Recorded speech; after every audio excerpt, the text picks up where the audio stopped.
So I'm very pleased to introduce Okke Schrijvers, who I'm sure almost all of you know. There's definitely times when I feel like he's secretly running the department, especially around PhD at midday.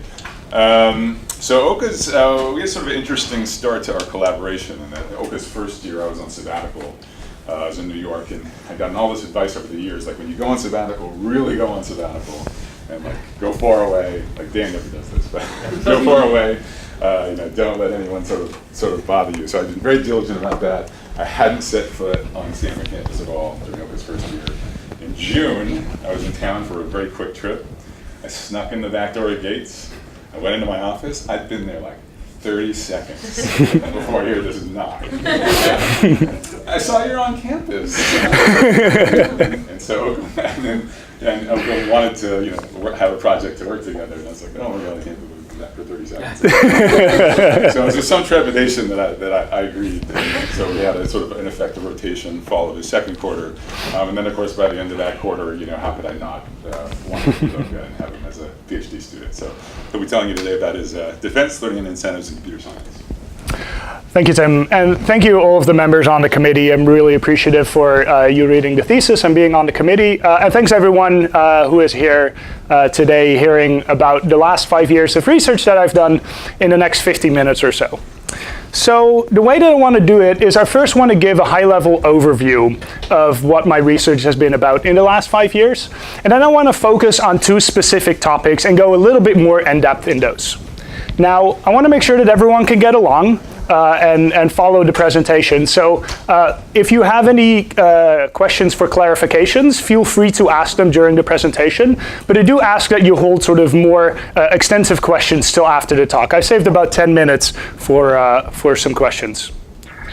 So let's start with a high-level motivation. Oh, let's see if my clicker's working. All right, let's start with a high-level motivation. I think everyone in this room will know the companies that are on this slide. So we use Facebook to connect with our friends. We use Uber and Lyft to order rides. We use Quora and Stack Overflow to ask questions and have experts answer these questions. Now, what you may not always think about, but what is important, is that a lot of the experience that people have on these platforms is dominated by interactions with the other users. For example, if I ride on Uber, there needs to be someone on the other side that's going to give me that ride. And when I ask a question on a Q&A website, someone else is going to have to answer that, right? But it's a priori not obvious that all of the users of the website have the same shared common goal. Because I may want to pay as low of a fare as possible on Uber, whereas the driver will want to have the highest fare possible. And also, I may want answers to questions that I have, but someone else is going to have to put in the effort to write up an answer that satisfies my curiosity. So given the fact that sort of the experience of people is dominated by interaction with other users, and given the fact that users may not share a common goal, how can we make sure that the interactions lead to good outcomes for all of the users? Now, one could, of course, imagine that we try to tackle this problem by, say, doing user studies and doing iterative design. But as a theoretical computer scientist, my way of thinking about this is let's take a model for human behavior and try to come up with algorithms that work well in this model. This leads us to combining computer science with the economics discipline of game theory, which is the study of human behavior under incentives. So this field has come to known as algorithmic game theory, and the papers or the chapters that I'll be talking about all fit in this framework. So let's look at what my research agenda has been and what my research has focused on over the past 5 years. So there's really been sort of two broad goals, and the first goal I already alluded to, which is how can we make sure that we have robustness to incentives?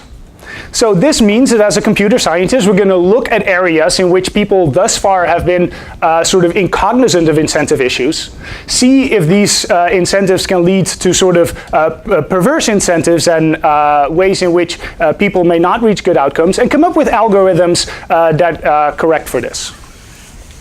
But even in areas where sort of game theorists and economists have already looked at, for example, the ad auction for major platforms, there's still sort of the question of these companies have massive amounts of data, and these allow us to ask novel questions and come up with novel approaches to solving these problems. So the second goal in my research is really understanding agents through data. And what we'll do is we'll use data to replace standard assumptions in economics, as well as use data of observations of users to figure out their preferences. Now, I realize this may seem a little bit abstract at this point, and it's sort of difficult to see how this has an impact. So let's go into the specific ways in which I've tried to get closer to these goals. In my thesis, the first part is about learning from data, and there's 3 chapters in here. The first one sort of deals with the fact that tech companies typically rely on ad auctions for their source of income, and they have massive amounts of data from past bidding behavior in these auctions. We asked the question, how can we use this data to improve revenue? And since I'll be talking a little bit more about this in depth, I'm not going to tell you the clue at this point. But this chapter was based on joint work with Tim, and was presented at the EC conference last year. EC, for those who don't know, is one of the top conferences in algorithmic game theory. Now, the next chapter deals with the following question. If we can observe people's behavior, people's actions, and we can observe the outcomes to which this leads, can we figure out what the preferences of different users are? So for example, can we use people's behavior on platforms like Uber to figure out what the demand for different rides at different price points looks like? And at a technical level, what we do here is we look at users or players that are playing a correlated equilibrium, and we're trying to rationalize their utility structure in the case for succinct games, so where the games aren't too big. So this was joint work with Vladimir Kuleshov, and it was presented at WINE in 2015. WINE is also an algorithmic game theory conference. Now, in both of these cases, more data is simply good. More data, we can more accurately understand what's going on. But in the real world, if we have more data, that also means that there's a higher likelihood that some of the data is anomalous. That leads us to the following question. How can we figure out anomalies if they occur in a stream? And this can happen, for instance, because when we write data, it gets corrupted, or maybe it gets corrupted at some point along the line further down. Now, this problem is relevant not just in a game theoretical setting, but this problem is relevant whenever you have to deal with data. So we phrase this problem not in terms of sort of game theoretical data sources, but in a more general setting. At a technical level, we give an algorithm that is able to detect anomalies in a stream in an unsupervised setting. And this work was done in collaboration with Nina Mishra, Sudipta Guha, and Gaurav Roy while I was an intern at Amazon. I presented this at ICML, which is a good machine learning conference. And for those who are interested in actually using it, it's available on Amazon Web Services right now. So that's the first part of my... I'm not going to talk about this part, unfortunately, but I'd be happy to talk about it in the closed session. So the second part, the second line of research in my thesis, is about identifying areas where computer scientists have been incognizant of incentive issues. In particular, I'll start by looking at a classical problem in machine learning, that of aggregating predictions to combine them in a single prediction. We'll show that when the data sources are selfish, there are reasons for them to change their predictions. And what effect this has, I'll be talking about in a little bit in the second part of the presentation. So this is work, again, joined with Tim. I presented an early version at a NIPS workshop last December, and we're submitting it to NIPS next week. Now, the last chapter in the thesis is about incentives in Bitcoin mining pools. So in Bitcoin mining pools have started to come to process transactions, but it turns out that the way in which the reward is shared amongst the different miners in the pool can lead some of them to hide their work to improve their payout at the expense of everyone in the pool. This was joint work with Tim and Dan, who are both on the committee, as well as Joe Bono, who was a postdoc of Dan's, and it was presented at Financial Crypto in 2016. So In the remainder of this talk, what I want to do is I want to highlight 2 of these chapters and go into a little bit more depth for them. In particular, I want to start with looking at the online prediction with selfish experts chapter and give you an example of how incentives can creep into an area typically looked at by computer scientists. And in the second part, I want to talk a little bit about how we can learn revenue optimal auctions from data. So without further ado, let me start with the online prediction with selfish experts work. Now, for a motivation, we're looking at 538. Who in this room knows what 538 is?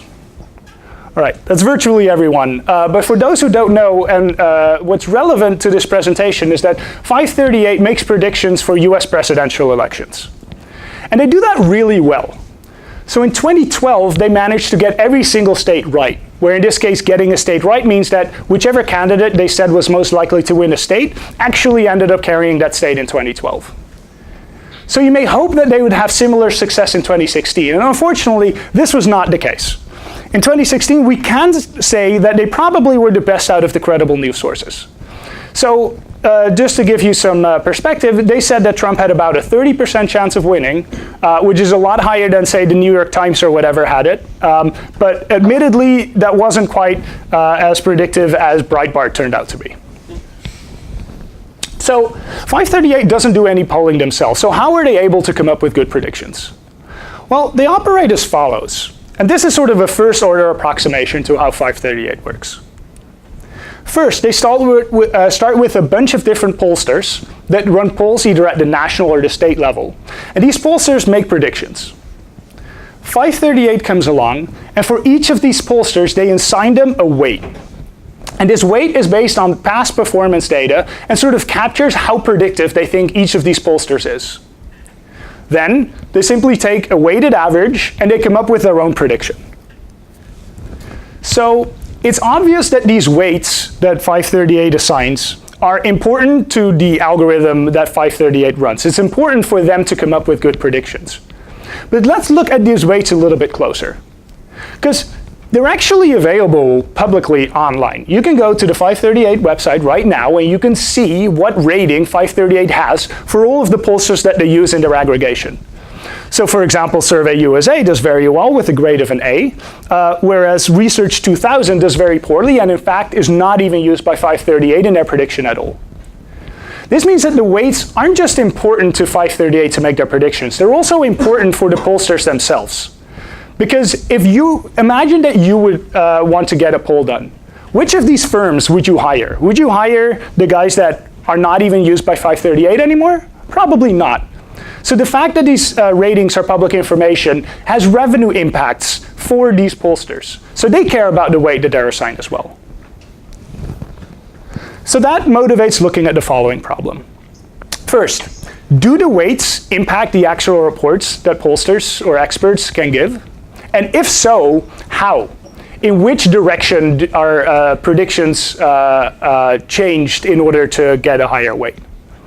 Now, at first glance, it seems like the incentives are perfectly aligned, right? Because the thing what the weight is supposed to capture is how predictive a pollster is. And so if that means that a pollster can improve their weight by getting more predictive, then we should be happy because this is an incentive for pollsters to be better pollsters. Now, the thing is, though, that what we measure and what we're actually interested in may be different. So it's important to actually look at what's going on in order to figure out if the incentives are aligned. And that's what we'll do in this talk. I also want to point out that this is sort of an example of a more general problem that I think is very worthwhile to look at, which is that of incentives in machine learning. Machine learning is sort of taking the world by storm with really awesome applications, from self-driving cars to like whatever you find on websites nowadays. But it's important to recognize that this relies on assumptions, and one of those assumptions is that the presence of machine learning does not change the data generating process. And when this does happen, the results may not simply carry over. So I think that is sort of the more general area that's sort of really important to focus at. But let's get back to the specific problem that we were talking about, which is that of aggregating predictions. Now, we're not really necessarily interested in modeling 538 perfectly. Rather, we want to focus on a model that is used widely that sort of shows these same kind of characteristics as the ones that I just showed. And one of such models is the online prediction with expert advice model. Now, I want to spare the audience flashbacks from the past election. And so we're going to have a more innocuous question here, which is, will it rain tomorrow? So imagine the following setup. We have a number of experts. In this case, we show 3. We have an algorithm, and then we have nature that sort of has their own way and ends up with the realizations. So at time 1, what happens is, first, each of the experts makes a prediction of how likely it is that it's going to rain tomorrow. Then, based on what the experts are saying, an algorithm comes up with some kind of aggregation of what the experts have said. After that, nature happens, and in this case, it turned out that that day it was actually sunny, even though the algorithm predicted that with a 60% probability it was going to rain. So the last step is, how well did the algorithm do? And in this case, we're going to say, OK, well, it has a loss of 0.6. So this is on a scale from 0 to 1. If we say that there's a 60% chance of rain and we're wrong, we're going to say you have a loss of 0.6. Next day, similar thing happened. So all the experts make predictions. The algorithm comes up with an aggregation of those predictions. In this case, it says there's a 75% chance of rain. And voila, it actually turns out to be raining. So the algorithm did well. But saying that there's a 75% chance of rain also means that you're saying that there's a 25% chance, so you don't get rain. So in this case, the loss is 25. Now this process repeats. So we can write this down a little bit more formally as follows. So for a number of time steps, each of the 4 steps that I just described happen. So experts make predictions P. An online prediction algorithm aggregates them in a prediction Q. There's an outcome that's realized, R, in either 0 or 1. And the algorithm incurs a loss based on the prediction that it made and the realization.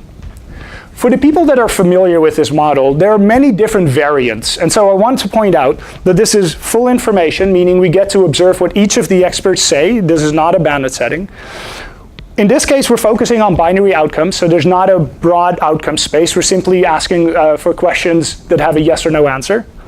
And the realizations are adversarial in the sense that we're not making any assumptions on the realizations of nature. That is, they can be worst case, and we still want to get good results. OK, so I said that this model has been widely studied in practice already. And so let me go into what kind of algorithms tend to work well in this model. So the algorithms that tend to work well are known as multiplicative weights algorithms. And the way that they operate is as follows. For each expert, they maintain a weight. And that weight is constructed each round as follows. They look at the weight in the last round, and then they multiply that with some function of the prediction of an expert, as well as the realization that turned out to be true. Now, there's different options for this function, but all have this flavor. Then, in order to make their own prediction, what the algorithm does is it simply takes a weighted average using the weights that it constructed right there. So I said that these algorithms tend to work well, but what do I mean by that? So one benchmark that we may hope to achieve is that we can get a total loss that's as close as possible to 0. Remember, at each time step we accrue a little bit of loss, so ideally we would like to accrue as little loss as possible. Turns out this is a little bit too strong of a benchmark to want to achieve. And in order to see that, let's look at the following example. So I'm ignoring the experts here for a little bit, but let's say that the algorithm says that it's most likely to be sunny. Well, nature happens, turns out to be rainy. What do you know?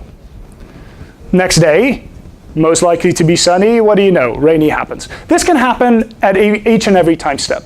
Remember, we didn't make any assumptions on what nature is going to do. Realizations can be adversarial, and we didn't make any assumptions on what experts do, if they have any information about what is going to happen. So it's clear that at each time step, I can get a constant loss So a total loss of 0 may be too ambitious of a benchmark. Henry? So you say adversarial, you don't mean that nature gets to decide terrain based on the algorithm's output. Actually, the results the results I'm about to say after this still hold under that assumption. Yeah. Okay. So if getting a total loss of 0 is sort of too ambitious of a goal, maybe we can sort of use the fact that we're using the experts in order to make our prediction. So how about, what if the loss of the best expert in hindsight is our goal? Now, it's still not obvious that this is a goal that we can achieve, because a priori I have no idea which, if any, of the experts are good. But I want to make sure that if any of the experts is good, I want to do as well as they do. So it turns out that this goal is actually right in the sweet spot of what we can achieve. And the algorithms that have been proposed in the past do well with respect to this benchmark. In particular, an algorithm that is deterministic, meaning that they're forced to make a decision instead of a probabilistic prediction, for them the loss is at most twice that of the benchmark. And for a randomized version of this, the loss approaches the benchmark. So in the randomized setting, over a long time period, you can do as well as the best expert in hindsight, which is a really nice result. So this was already known, and this model has been studied a lot in the past, say, 20 or 30 years. Randomized means the function f is randomized? Or? Randomized in this case means that the prediction of the, the nomenclature is maybe a little bit strange, but it means that the prediction that the algorithm makes can be any number between 0 and 1 instead of just 0 or 1. Oh. Yeah. Okay, so one thing though is that the experts really don't have a decision in the model that I just gave you. Experts don't have any agency. So let's look at a different model, a variation of this model in which we give the experts agency. So we're going to have a model that's very similar to the one before, except that the first step is now divided into two steps. First, an expert formulates a belief, and then the next part is that the expert reports a prediction. And this prediction can be anything that the expert wants. It doesn't have to be the belief. So in order to say anything about what it is that an expert will do, we're going to have to say what it is that an expert wants. And so we're going to say that the utility for an expert here is that they're trying to maximize their expected weight at the next time step. So with this, we can look at sort of different algorithms that have been used in practice and see if experts are actually incentivized to report their true belief.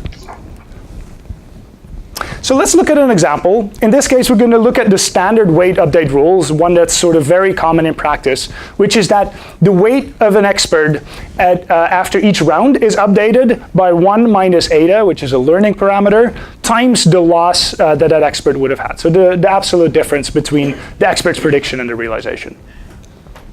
So let's imagine that an expert has a private belief that there's a 70% chance of rain. Let's look at a plot where on the x-axis we have the predictions that an expert can make, and on the y-axis we have the expected weight for making that prediction. Now, if we plot the expected weight with respect to the expert's belief, we can see that this is a linear line, and that this is increasing. Because it's increasing over this entire domain, that means that a prediction of 1 is actually what maximizes the expected weight of the expert in this setting. So they're going to say, all right, with probability 1 or 100%, we're gonna see rain tomorrow. So in this case, the expert had a private belief of 70 and a prediction of 100. And this holds more generally in the sense that whenever an expert believes that there's a 50 or higher % chance of the event materializing, they're going to say it materializes with certainty. And whenever there's a lower probability, it's going to say it's not going to materialize. So this incentivizes extremal reports. And if you ever watch the news with political pundits, you'll see that a similar process is in effect there. Political pundits will never give you sort of a nuanced claim. It's always a very strict and strong claim. So what? What does this matter? Like, what does it matter that an expert in this case sort of reports extremely, still in the right direction? Does this have any negative impact in the kind of results we can expect with respect to the benchmark? Turns out yes. So we show in this chapter that if you use the standard algorithms with selfish experts, the performance of the algorithm can be as bad as 4 times the loss of the benchmark. Now remember, we had an upper bound of 2 in the case where the experts were honest. So this is twice as bad as in that setting, and this holds in particular for the deterministic case. There's a similar statement that holds for the randomized case. Johan? Was the benchmark the best expert? Best expert in hindsight, yes, exactly. Okay, so this actually can hurt sort of what an algorithm can achieve. So this motivates us to look at the following questions and have the following goals. 1, can we describe the design space for truthful auctions, where truthful here means that an expert wants to report their true belief? 2, if we understand what these kind of algorithms look like, is there any such algorithm that has good guarantees? In particular, that it has better guarantees than the example I just gave you?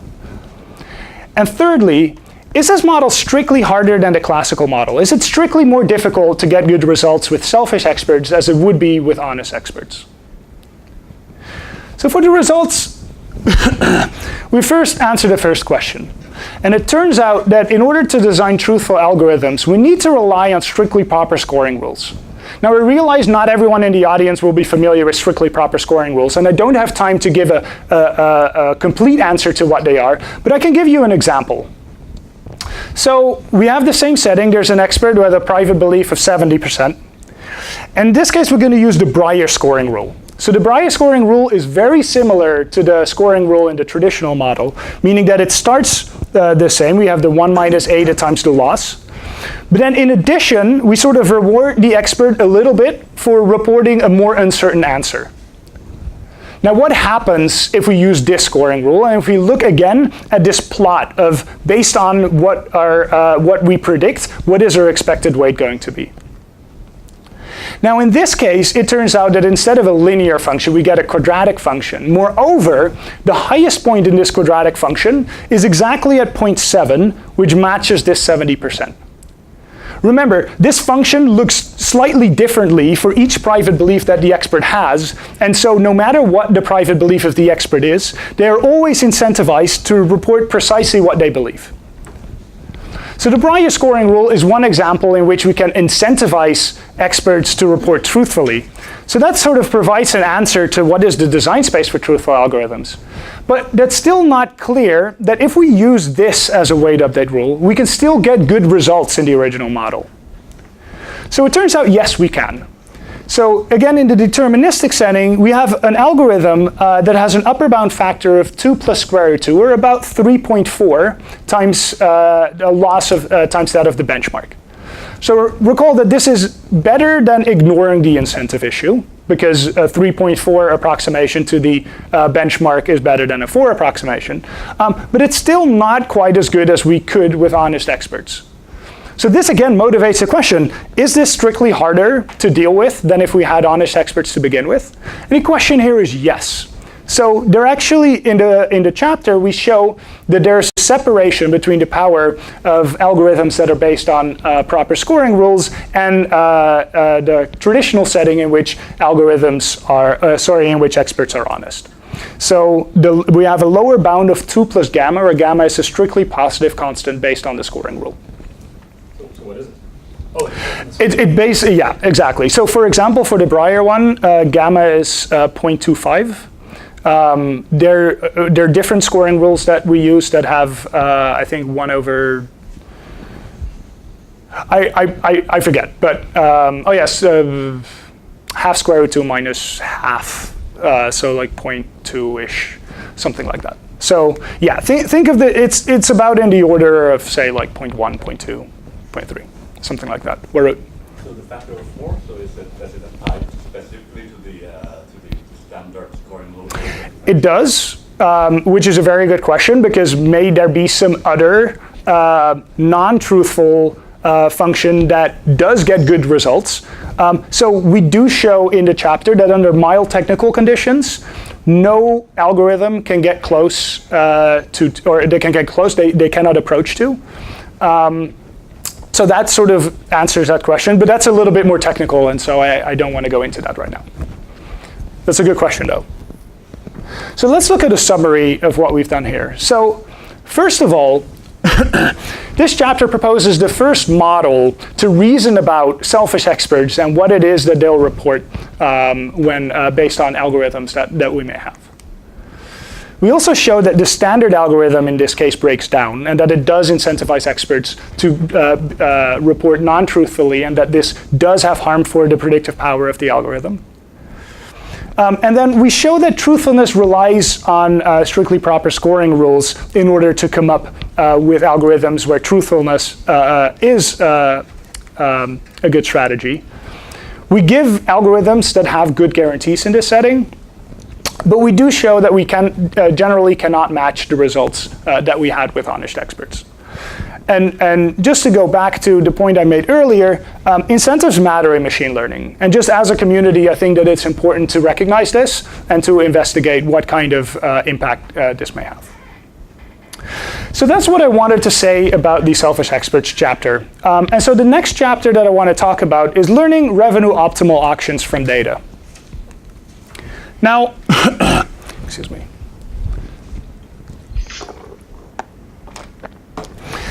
Now for a motivation, imagine that we have the following setting. I'm trying to sell a shirt. In this case, it's a Dutch soccer jersey.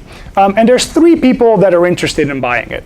And each of these 3 people have their own private belief of what they think the shirt is worth.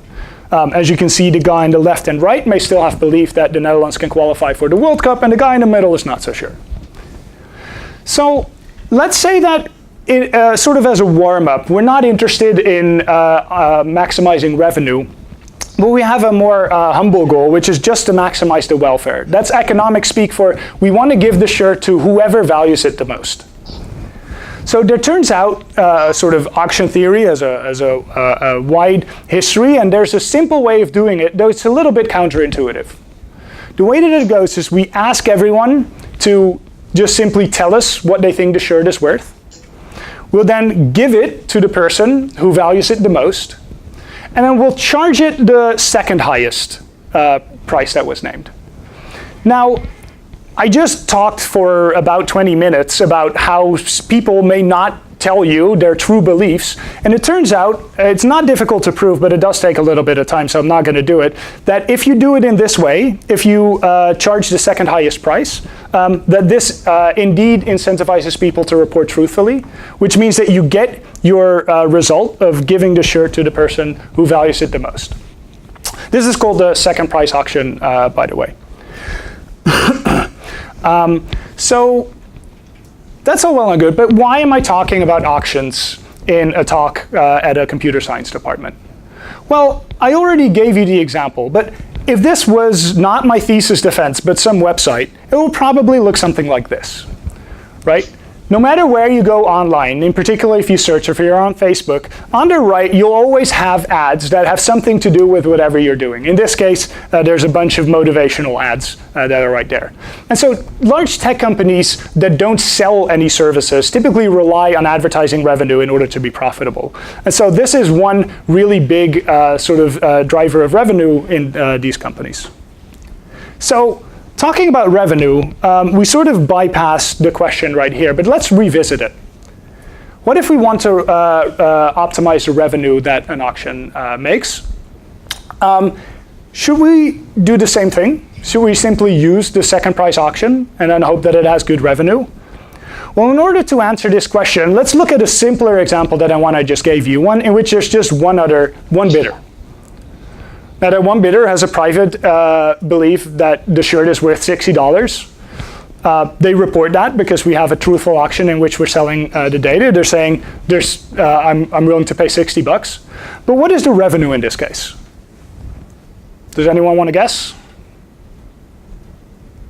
Not everyone at once? 60, yeah. So good guess. Turns out, well, what's the second highest bid?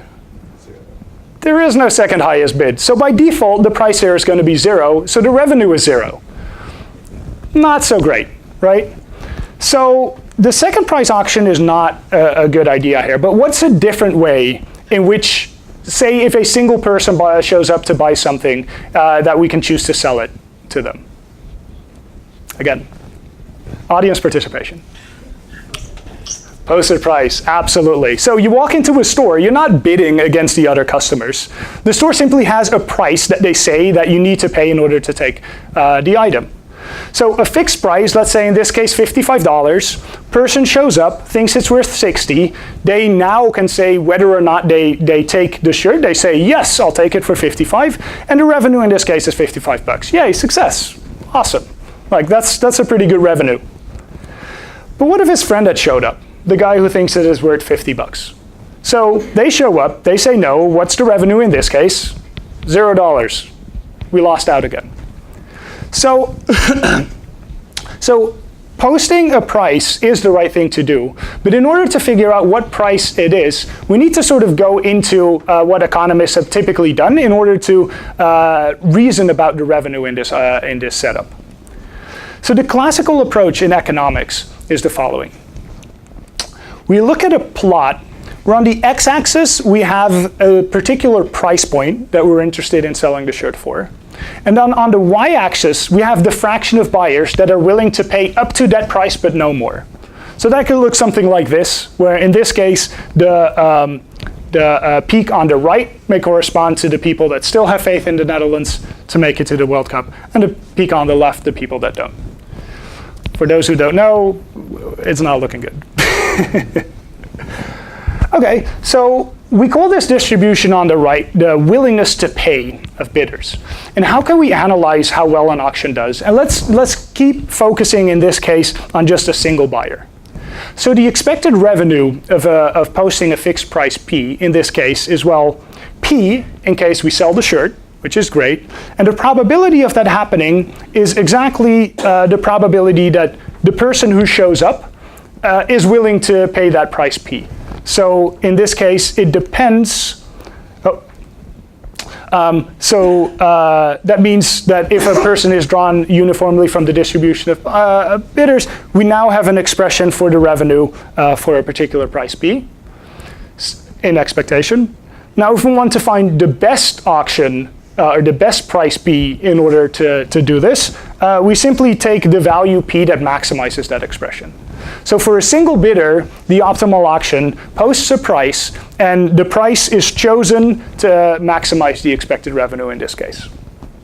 So that's true for a single buyer. So it's important to realize that since this quantity depends on F, we need to know what this distribution looks like in order to figure out what the best auction is. Now, this is true in the case of a single buyer, but this remains true if there's multiple buyers. We need knowledge of the population in order to come up with an auction with good revenue. So the idea here is, first of all, it would be great if we could just say, like, download this distribution from somewhere and then use it and get a great auction. But this is information that's not readily available. Rather, we observe past behavior of bidders in an auction, and we hope that we can infer from that what this distribution looks like. So the question that we have is can we replace the assumption of knowledge of F with an assumption of simply having samples from that distribution that, again, come from past behavior? Okay, so the goal here, a little bit more formally, is the setting is we have n bidders that all have the same but unknown value distribution F, and we have m samples from this distribution F. Using that, can we find an auction that has revenue close to the optimal auction opt, where opt in this case knows the distribution F? So can we, using only samples, still get close to the setting as if we had known the distribution F? Now, intuitively, you may think, given enough samples, the answer should be yes. So given an infinite amount of samples, we should be able to reconstruct the distribution exactly.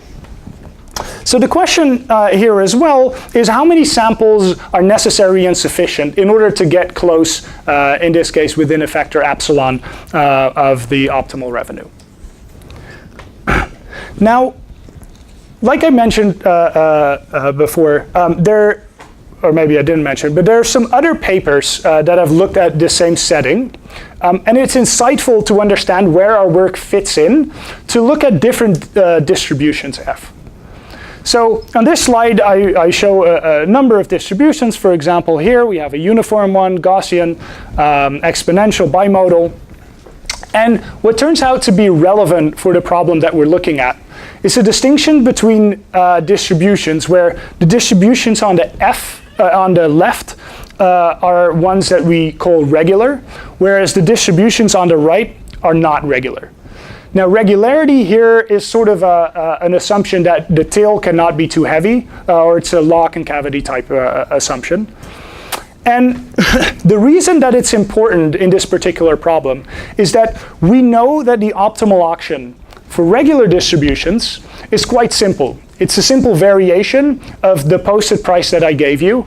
In particular, you have an auction with bidders where you have some minimal bid for bidders, and an auction of that form is sufficient to guarantee optimal revenue for regular distributions. This is no longer true for irregular distributions. So for irregular distributions, we know that these auctions, we need to expand the set of auctions and learn a more complicated structure in order to get good guarantees, even if we have knowledge of F. And so that is sort of why it's difficult, but is it important? In practice, do we observe any irregular distributions?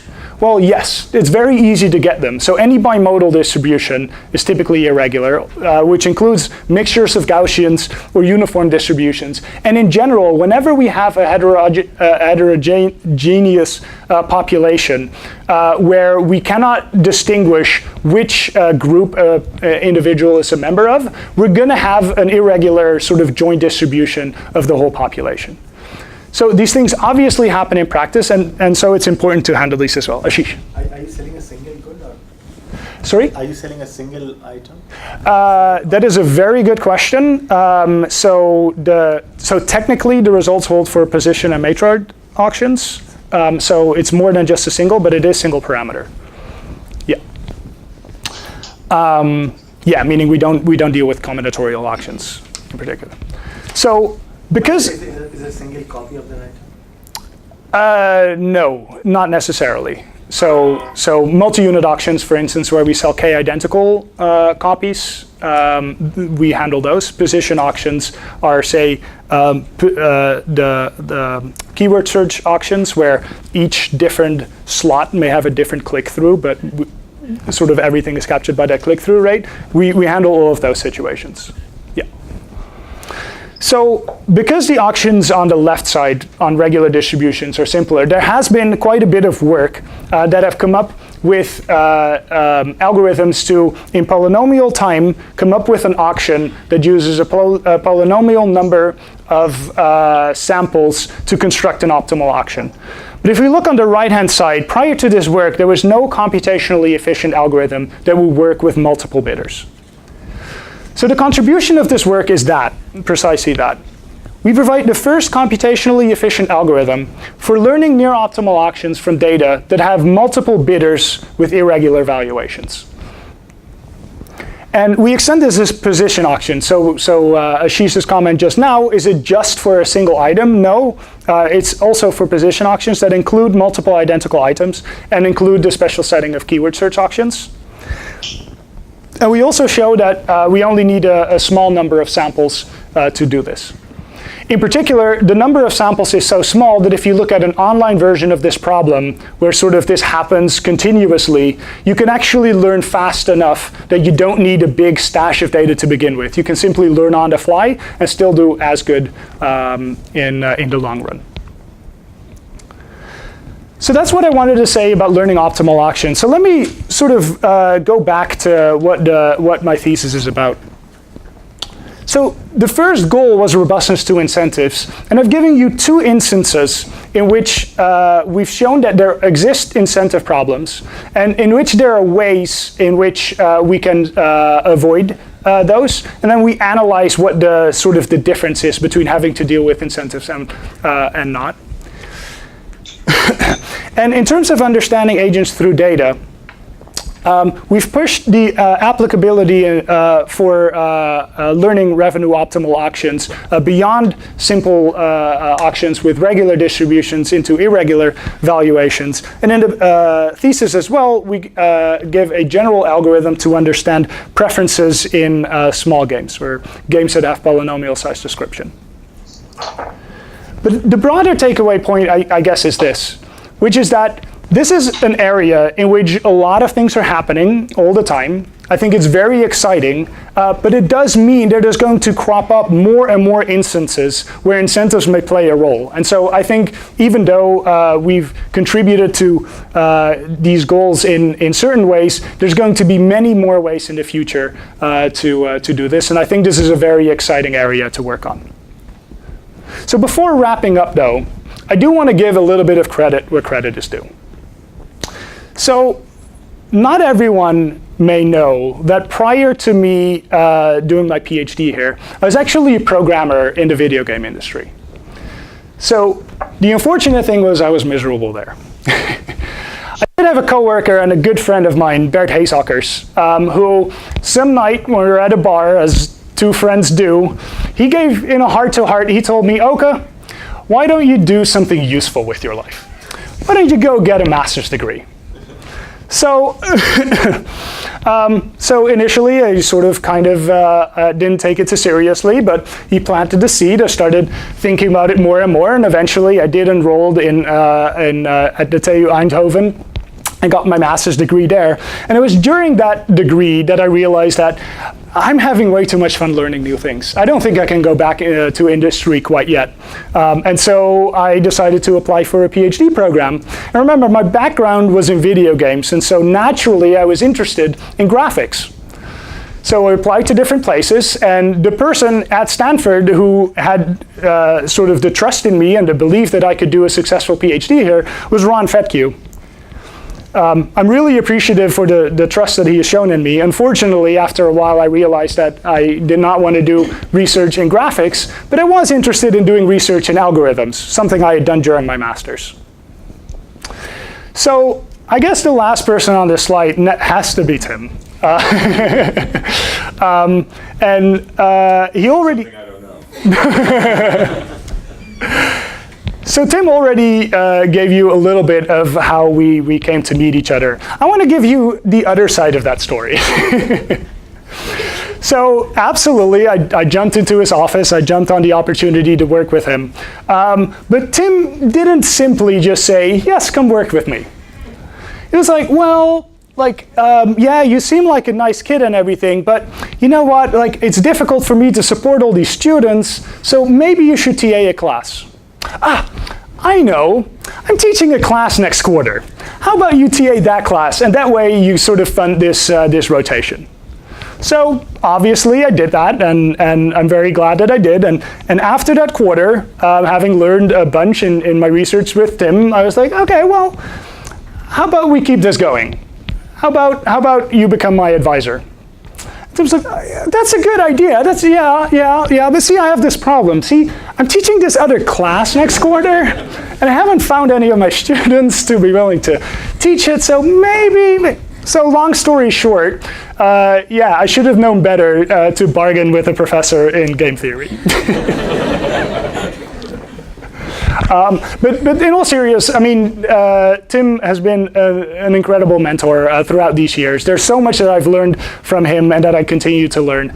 And I'm very excited that I managed to find him in his office on the one day that he didn't hide that year. In addition, I want to show some appreciation for the co-authors that I've had over the years, and I've included Sergey and Mohammed here, with who I co-authored a paper that did not make it into the thesis. I mean, obviously these people have been fantastic collaborators, and I've learned a lot from all of them. And finally, I think that doing a PhD is awesome academically, and you really grow a lot, but there's so much more to it, and I've really had great times during my time here at Stanford. So first of all, I want to recognize and be thankful for the companies that I did internships with over the summer. So I've managed to go to 3 amazing companies, Google, Amazon, and Facebook, and with 2 of them, we ended up submitting a paper and getting a paper published. And the last one, I'll be joining July 10th. That's Facebook and their Core Data Science group. But in addition to that, just all of the organizations that I've been a part of and that I've been in the periphery for these couple of years. So for the last couple of years, or last 2 years, I've been the co-editor-in-chief for ACM student magazine Crossroads. When I started out here, I did debate. There's the CCIS, the International Students Community that I've met some great friends. There's the Dutch at Stanford organization that I've been a part of for the last, basically my entire time here. And then I've also been a member of Rotary and the John Ernest Foundation. And these have been incredible opportunities to interact with people in and out of my field. Also, I'm really excited and really appreciative of all of the conferences that I've been able to go to and all of the travel I've been able to do on that accord. And all of the amazing friends that I've met while being here. And last but not least, I'm really thankful for Brooke, who's here. It's my girlfriend. Yesterday, we celebrated our 4-year anniversary. And honestly, it's been a lot more fun having you with it. So with that, thank you all for your attention.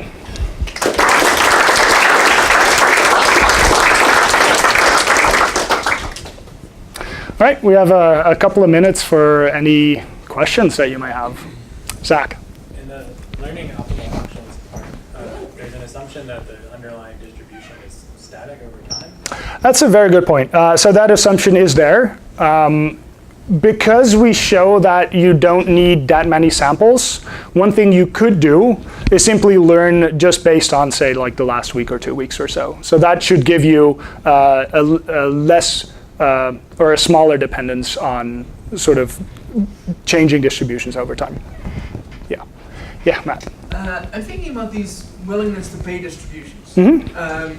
Is that something that people are working on gathering to determine their prices, or is that sort of unrealistic to have that much background data before you set a price? So it kind of depends on how you set up your auction. So there's ways to set up auctions in which you're not directly going to observe how much people are willing to pay. And there's ways you can set up your auction in which you do get information about how much people are willing to pay. And based on this, you get more or less data. So even in the setting where you don't directly observe people's willingness to pay, you can still kind of uncover this. There was a really cool paper in 2015 by Dennis Nikipolov and Vasilis Sarkanis, David Tardosh, that did this in the case for Bing auctions. But you can also structure your auction differently in order to facilitate data gathering. So in the self-respect part, so do your results hold for random predictions or only for deterministic predictions? That's a very good question. So what I presented were mostly the results for the deterministic case.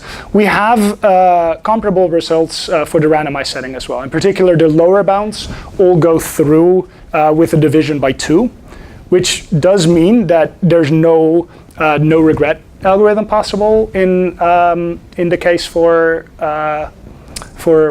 truthful options. Yeah. Yeah, Ian. So sort of a follow-up question in terms of the willingness to pay. If you don't know the after distribution, let's say you have a sample size of 0 because you haven't started yet, how do you begin setting the price? So that's a very good question. So initially, what you could do is you could not have any reserve price whatsoever, or not have any minimum bid, and simply run a version of the second price auction. Now, you cannot make any guarantees on the revenue that you get, so the revenue may be 0. But one thing we do guarantee is that as long as you keep doing this for a long enough time, you learn information fast enough so that in the long run, the average loss per time step goes to 0. Just a quick follow-up. As you're doing that, is there a way to, after you receive every sample, to readjust the price in a way that's more, I guess, takes into account what other people have paid? Sort of like not just doing second second price? Yeah, so at every single time step, as soon as you've seen some data, you do what you think is best with respect to the data if you've seen before. Yeah, so every single time step, the auction might change in a small way. Eric. Back to the selfish experts problem. So the payoffs of the experts are based off the weights in the next step. Presumably the motivation is like the rating that you were talking about. Exactly. Is there any, have you thought about if there are any gains of splitting what the weights are actually going to be used by 538 in the report that is given? So basically separating the weights and the payoffs? Yeah, so there's, so I've thought about that. So you certainly could do that, and it seems to fix the problem in this particular case. But there's other instances in which this is not so clear. For instance, you can use the same kind of approach to, say, determine how you're going to split investing in different mutual funds. Now here, the split amongst different people, which corresponds to the weight, is knowledge to those individuals, because it sort of directly follows from how much you're willing to pay them. So even if it solves the problem in that particular case, I don't think it's very insightful to take that as a standard. I think taking this as a standard is sort of more generally applicable. Moses. I have a practical question. What does auction theory tell us about, let's say, pricing real estate transactions? Is there any way to model that kind of situation? That's actually a really good question. So the auction theory I'm familiar with would not necessarily directly apply, because there's other things that come at play. I mean, these things happen over time, and there's a sort of anxiety of like, I really don't want to lose this house. Brooke and I are looking at apartments right now. We already feel that anxiety. But so there's like a principal agent problems type stuff. There's like contract-based stuff in the economics literature that I think does say more about that. But I'm not familiar with that literature, so I can't really say anything insightful about that. So I want to make sure we have enough time as well for the closed session. So maybe one more question. No, I'll catch you later. All right. Well, thanks everyone for your attention.